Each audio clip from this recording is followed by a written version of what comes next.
Guys, this is the prelude. I'm gonna eat the hottest chip in the world. Water.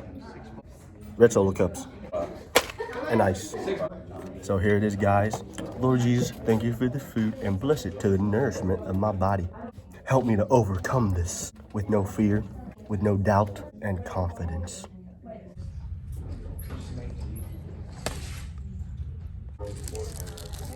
All right, here's a taste test. What'd you do? I just licked it. You licked it? All right. You gotta go to the front of the room and eat it. And shut the door. All right. Shut the door for me. More important, I'll video you. Alright, let's watch Jake. I'm actually getting heart anxiety, guys. So, or chest anxiety, whatever. All right. It sounds like a freaking.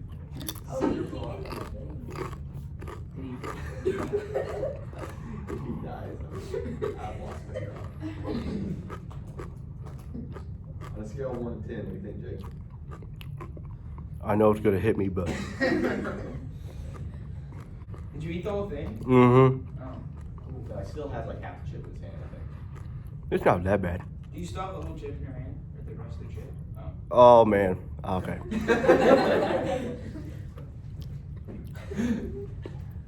They say it's hot. Yeah. I'm good.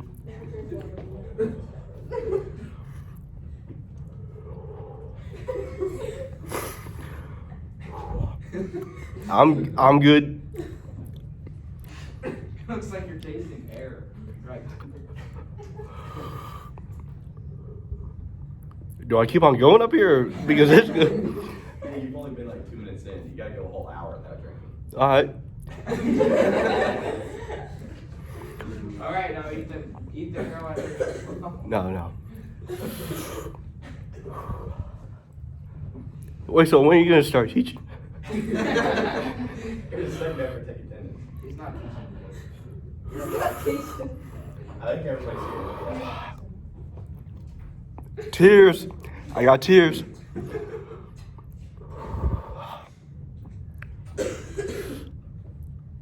This is gonna do well. This is,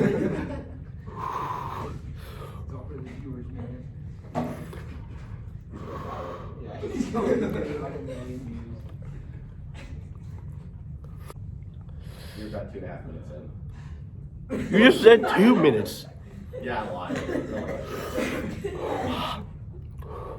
You think you can go an hour, Jake? Yes, I can definitely go an hour. Don't go in a cardiac arrest. Man, it's on the throat, like just sticking there.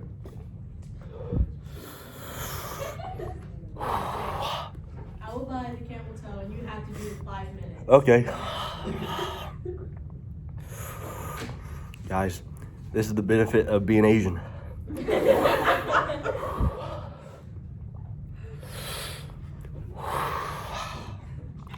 already passed the first part of it. It says post your reaction. sweat over there. I think those are just tears. Okay, when you officially pass 5 minutes, you hit the towerless level. So. Is that a good thing? No, it's the first level. You gotta go an hour, and then you get Honestly, if you go 10 minutes, I'll be pretty impressed. Although, I don't know. This might not be as hot as they say. I mean, it's pretty hot.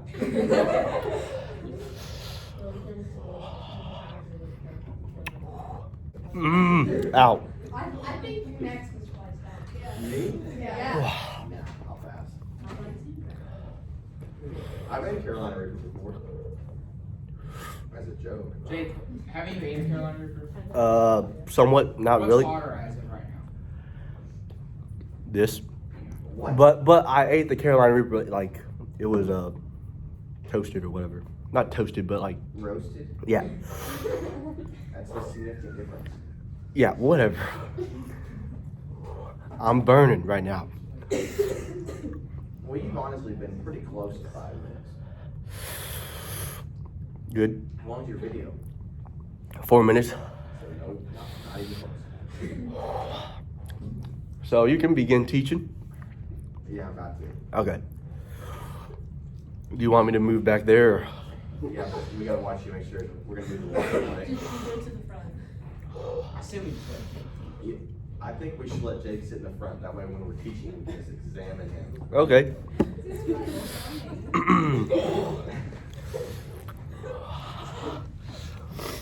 Hopefully this don't like make esophagus cancer or anything. It can really tear up your Oh insides.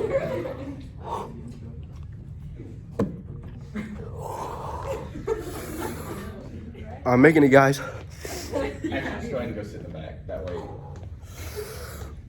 Dude, you're sweating.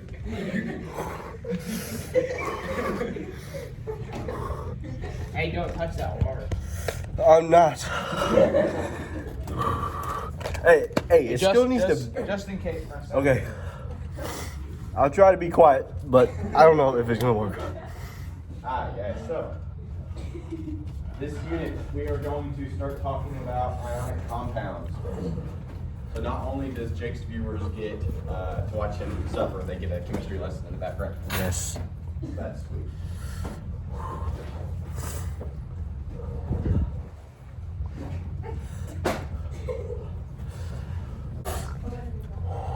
I'll do the compressions. I'll be the one running to go get it.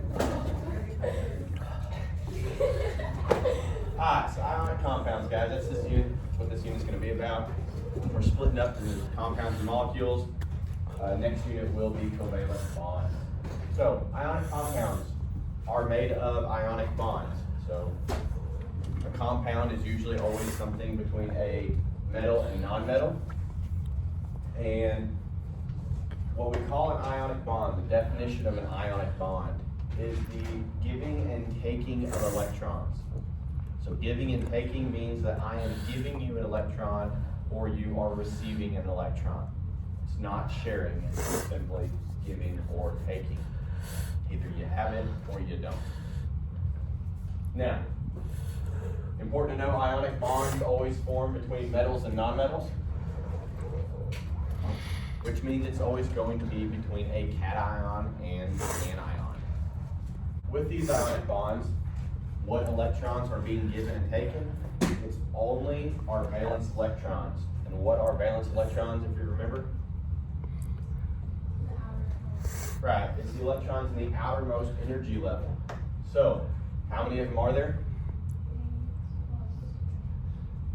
Well, it depends on what they are, but the max is 8. And that is important to us because we need to understand this rule. It's called the octet rule. What does the prefix oct mean? 8, also known as the 8 rule. Octet rule is basically a rule that says all elements want to have 8 valence electrons. We should know that from last unit. But all elements want 8 valence electrons. And what that means is all elements want a full shell or a full energy level. Now, that's important for us because while all elements want 8 valence electrons, that basically means they all want to act like a noble gas. Noble gases are right here. They're stable, and on y'all's last test, several of you missed the question when we talked about the electron configuration of an element that was inactive, meaning it's not reactive. And a lot of you missed that. We look at this, and this right here is at the very end. So if this is electron configuration, the entire energy level is going to be full, right? That's what makes it stable, is the entire energy level is full. Jake, are you writing your will? Somewhat. What are you doing? I'm giving a message. To your family? I'll do that after. Can we read the message? Jesus is great.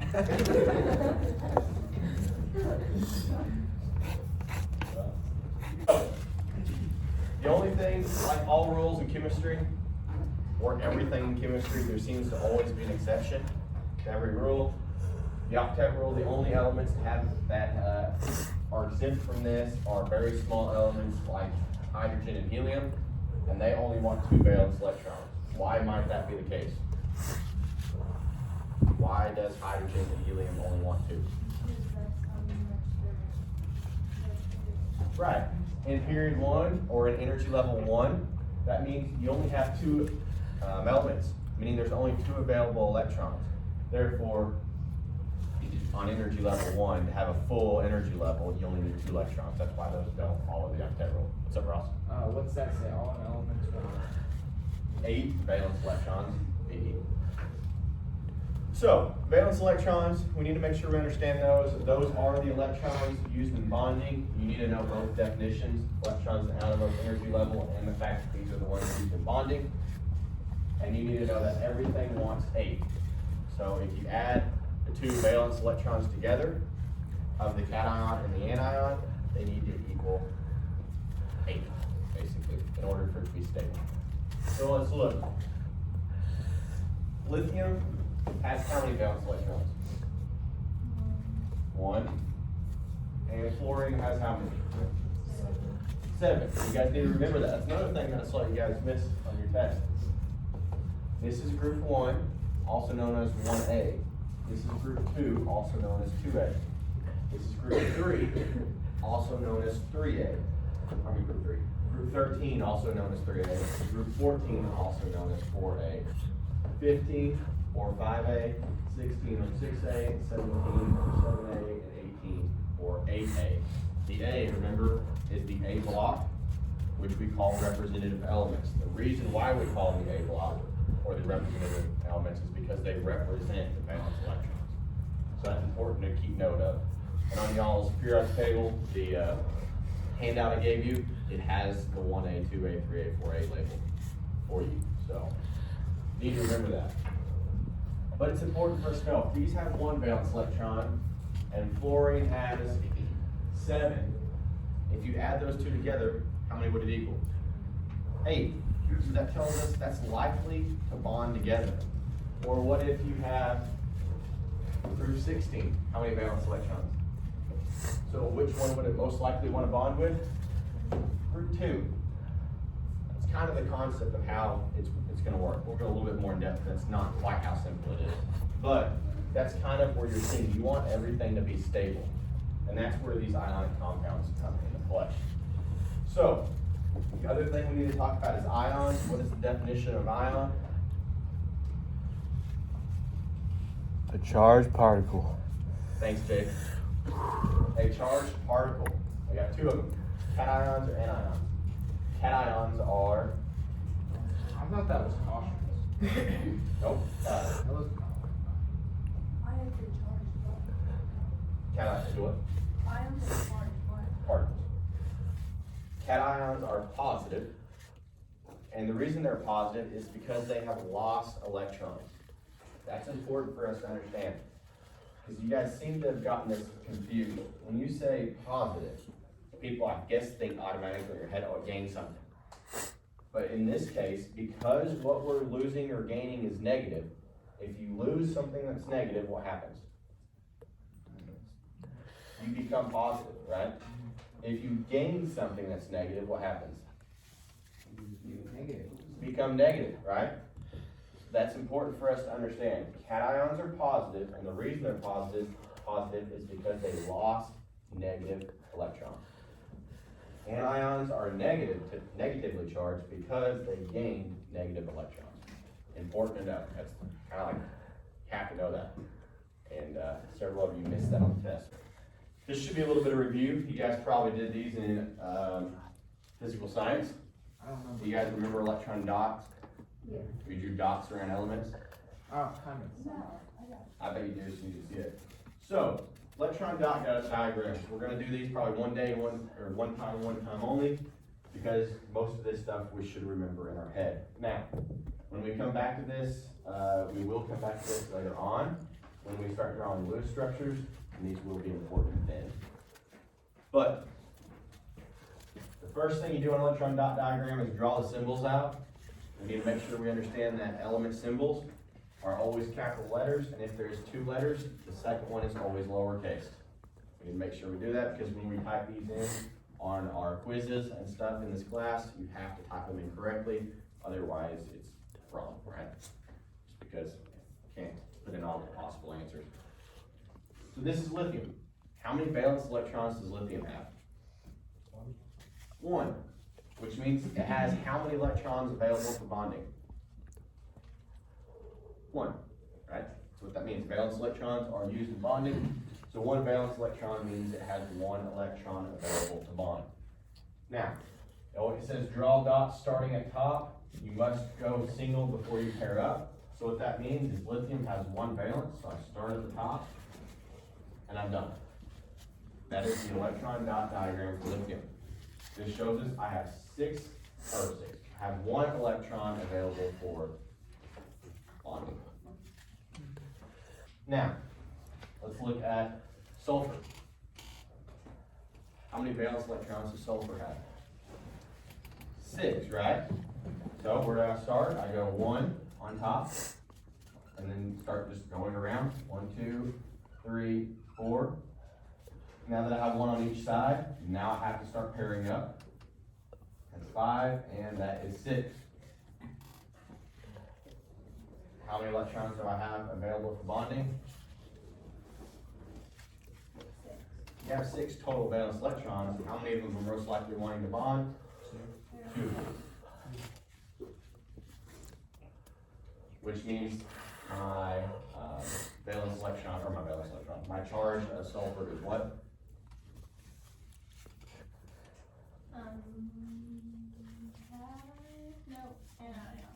Anion, it's over here.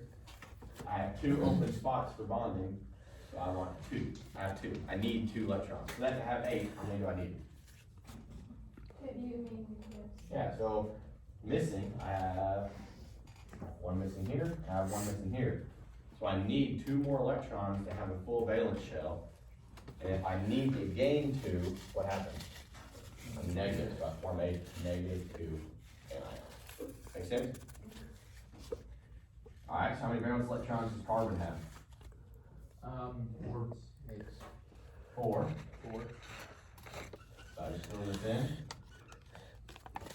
And I'm done. How many electrons do I have for bonding? 4. And bromine is in what group? 7A. Make sure you label, if you say 7, make sure you label it 7A because group 7 is actually right here. So, do you want it to be 7A or 7B? Either or. It just has to be 7A or 7A. Okay. So bromine has 7 valence electrons. That means we just fill this in. We have 7 electrons actually available for bonding. If we total it, or 7 valence electrons, and it only needs 1. So, we are actually going to have 2 quizzes next class. The first quiz is on this material, this direction. So the first quiz should be fairly easy. Can you identify how many valence electrons something has? Can you tell me whether or not it's a cation or anion? Can you tell me what charge something on the periodic table forms in the A block? I won't give you anything other than the A block. But can you figure out what charge it forms? Should be able to. And on cations, to make sure you know whether or not, or what charge it forms, you need to make sure you realize, if you look at group 1, you know it has 1 valence electron and wanting to get to 8. Would it rather gain 7 or lose 1? Rather lose 1, right? Which means it's a cation. We look here at boron. It's in group 13, so it has how many valence electrons? 3. So would it rather gain 5 or lose 3? Lose 3. If it'd rather lose, it's going to be a cation. And then you come over here to oxygen. It has how many valence electrons? 6. So would it rather gain 2 or lose 6? Gain 2. If it'd rather gain 2, it's going to be a negative or an anion. Be able to recognize that, you should be gold. The first quiz should be easy 10. But the second stuff that we're going to talk about is going to be a separate quiz. Just because we were going to split these up, but based on some scheduling, I had to combine the day. So you got a hard first day. After this shouldn't be as bad. Not really hard, just a long day.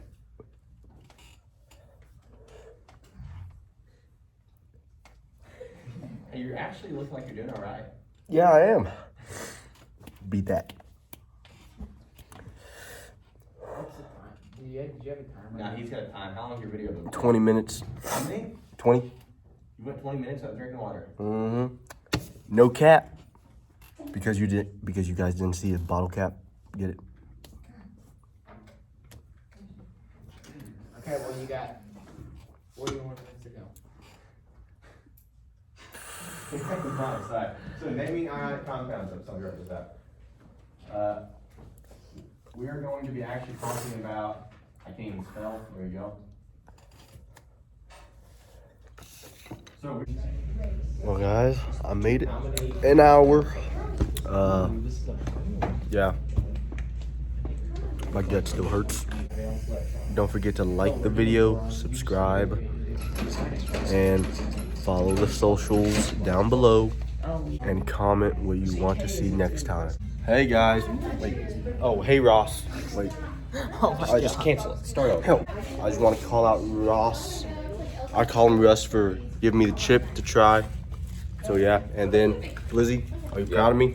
Yeah, it was kind of a major milestone in your life to Yeah. go a whole hour without drinking after eating that chip. Mm-hmm. It's kind of a big deal, man. Yeah, Proud because of it. the only thing I've known is how to farm rice. Yeah. Nice. Yeah. So.